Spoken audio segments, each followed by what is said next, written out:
State House reaching ahead with those eviction notices going out on Wednesday. Thanks so much for joining us tonight. I'm Tiffany Murphy. And I'm John DeLuca. The homeless people living outside the State House were given 48 hours to leave, but that court motion filed at the 11th hour could keep that tent city up for much longer. Let's get right out to ABC 6 News reporter Daniel Coates, who joins us now live on Smith Hill with this story. Daniel.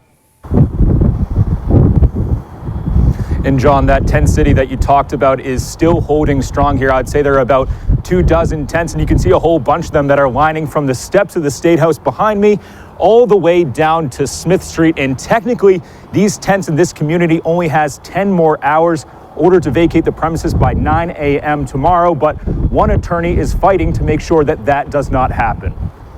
These people are exercising their First Amendment right to try to bring public awareness to the problem of the homeless people in Rhode Island.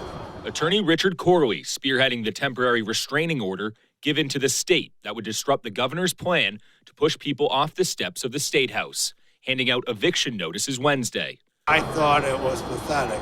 It looks like something less formal than my grandkids get when they bring stuff home, one from kindergarten and the other from the preschool. During a rally outside the State House Thursday, advocates and homeless like Adam living at the encampment shared their frustrations one by one, explaining what they need from the governor. Him to actually open up his eyes and put himself in our shoes for one day and see if he can make it and realize that it's not that easy and it's wintertime. How can you get away with something like this? It's not right to the people. McKee and his administration said they surveyed the encampment Thursday morning and only came across less than 10 people living there.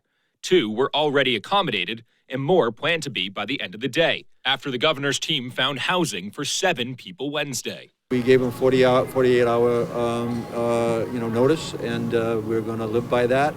And we're going to provide shelter for those individuals who want it. But advocates still feel an injustice is in the works. Right now, his legacy will be Governor Dan with no plan McKee. He is scrambling right now because of the pressure of Rhode Islanders who are making the moral call saying this is unacceptable. And for Adam, his search for a place to rest his head continues.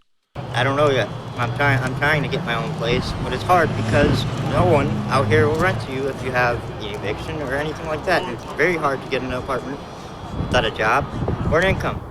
A hearing for that motion is set for tomorrow, anytime after 9:30, so stick with ABC 6 on air and online for continued coverage here at the State House. Live in Providence, I'm Daniel Coates, ABC 6 News.